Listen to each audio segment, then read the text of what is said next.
Welcome again to Reviews from Purgatory with J. Matt Weigand. This time around, I shall be talking about the Citadel DLC, the last add-on to Mass Effect 3.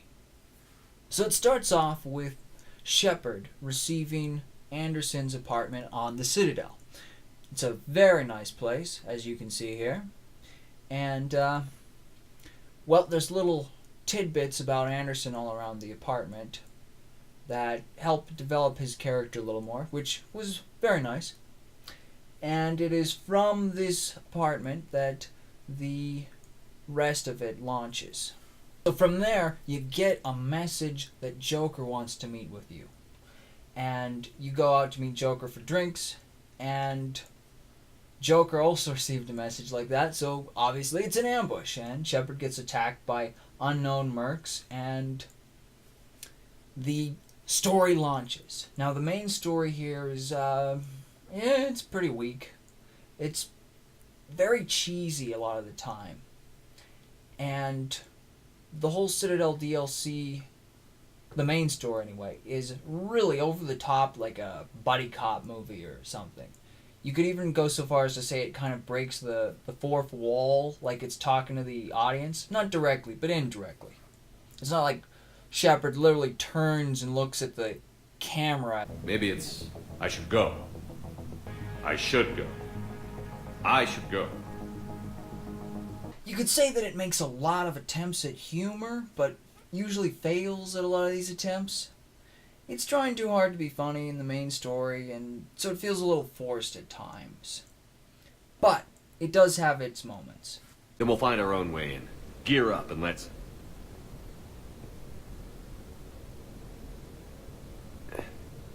What's with the Volas?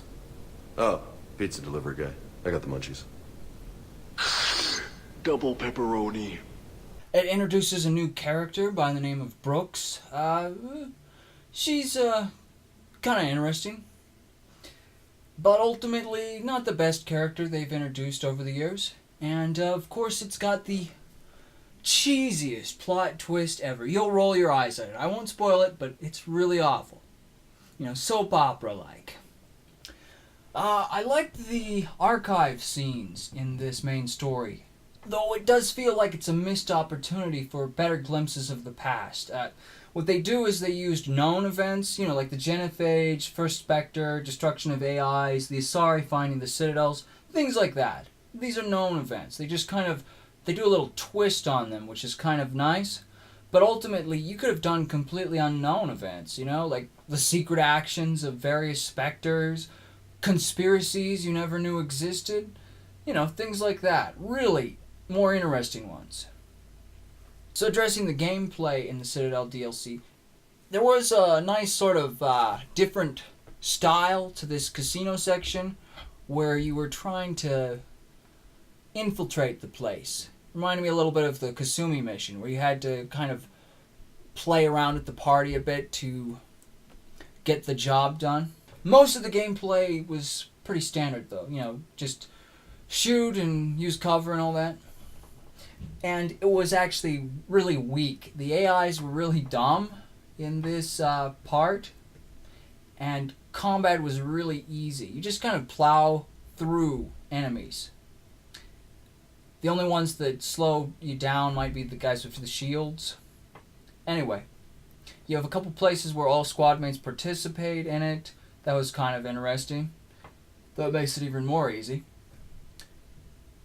I would say that the boss fight you have at the end of the Citadel DLC main story was pretty good. That was a pretty good boss. But it's actually the aftermath that is why you would want to buy this DLC.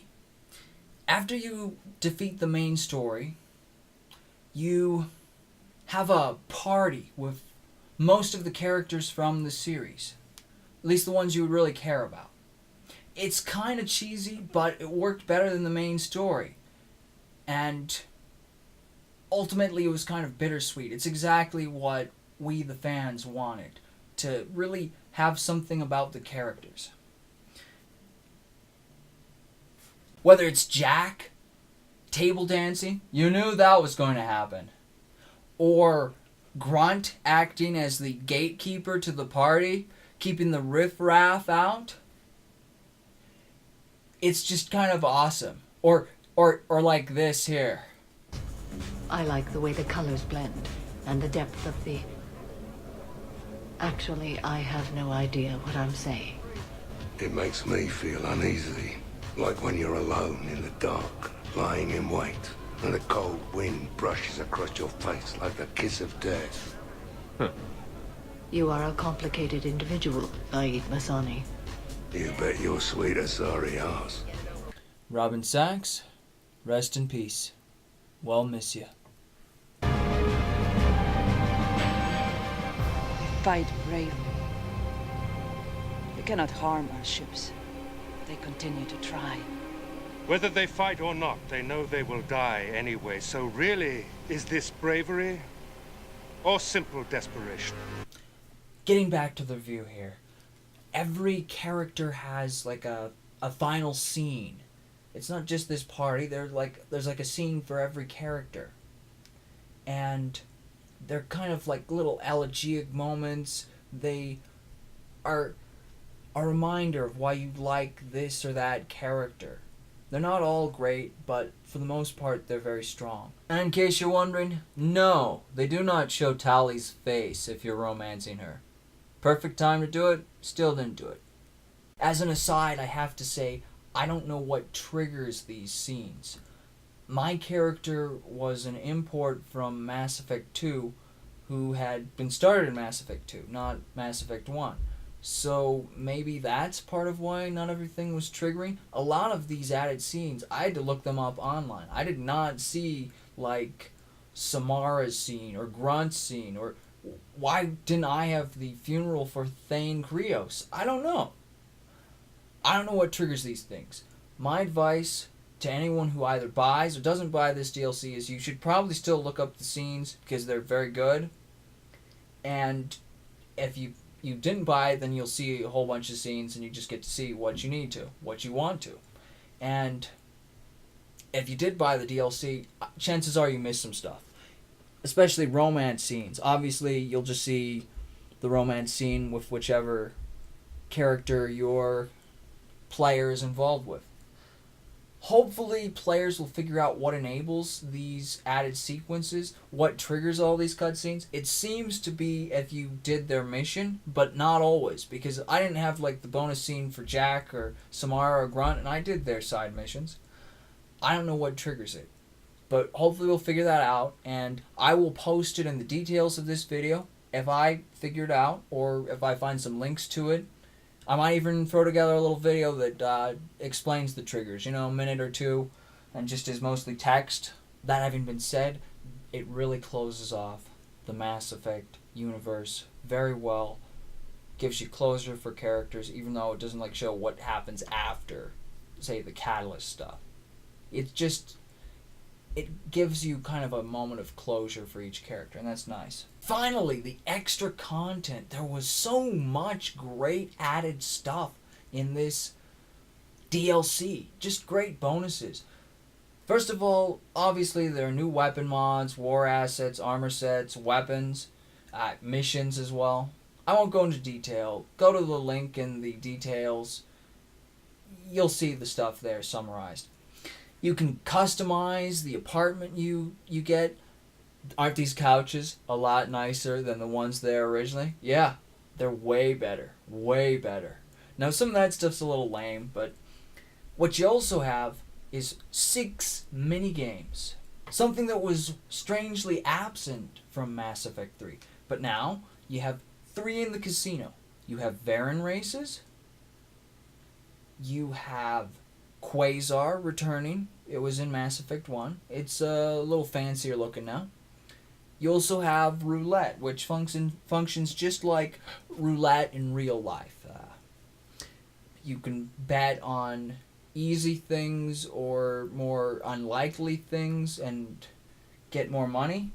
All of the casino games can earn you a bunch of money, but it's more than likely you'll just lose.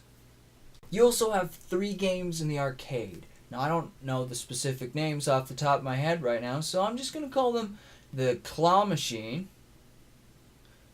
Planetary Defense, and Rock'em Sock'em Robots. Hell, outside there's even there's a 3-card Monty game run by Vorcha.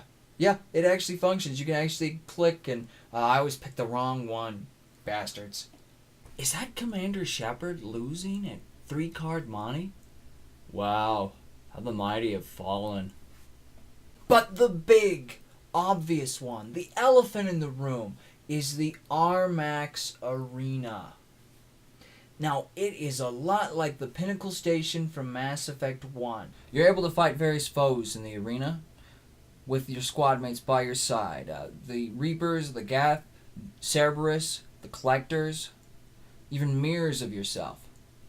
And with you, besides the main roster from Mass Effect 3, you've got Rex, Grunt, Jack, Jacob, Samara, Miranda, Zaid, and Kasumi. You've got various difficulty settings, different maps.